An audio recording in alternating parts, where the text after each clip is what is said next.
సంఘి మండలంలో అలాగే చింతలపల్లి గ్రామంలో ఐకేపీ సెంటర్ వరి ధాన్యం కొనుగోలు కేంద్రాన్ని ఏర్పాటు చేసిన కార్యక్రమానికి ముఖ్య అతిథిగా పరకాల నియోజకవర్గ ఎమ్మెల్యే రేవూరి ప్రకాష్ రెడ్డి హాజరై ధాన్యం కొనుగోలు కేంద్రాన్ని ప్రారంభించారు. ఈ సందర్భంగా ఆయన మాట్లాడుతూ ఏ గ్రేడ్కు 2320 రూపాయలు, కామన్ రకానికి 2300 ధర చెల్లిస్తుందని, రైతులు దళారులను ఆశ్రయించి మోసపోవద్దని సూచించారు.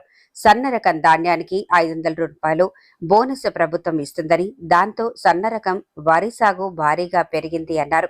ఈ కార్యక్రమంలో మండల అధికారులు, జిల్లా అధికారులు, సొసైటీ డైరెక్టర్ వేల్పుల కుమారస్వామి, మండల మాజీ ఎంపీపీ కందకట్ల కళావతి, నరహరి, మండల కాంగ్రెస్ పార్టీ అధ్యక్షులు చొల్లేటి మాధవరెడ్డి, నాయకులు, కార్యకర్తలు, రైతులు ఈ కార్యక్రమంలో పాల్గొన్నారు.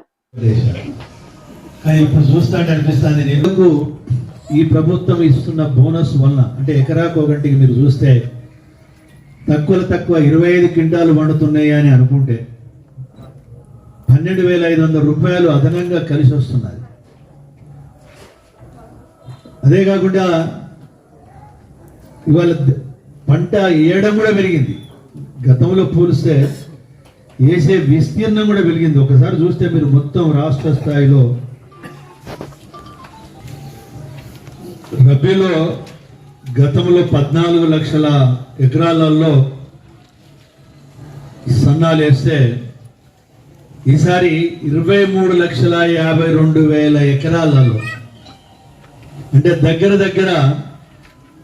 68% వరకు మనకు విస్తీర్ణం పెరిగింది అని అంటే ఒకసారి మీరు అర్థం చేసుకోండి.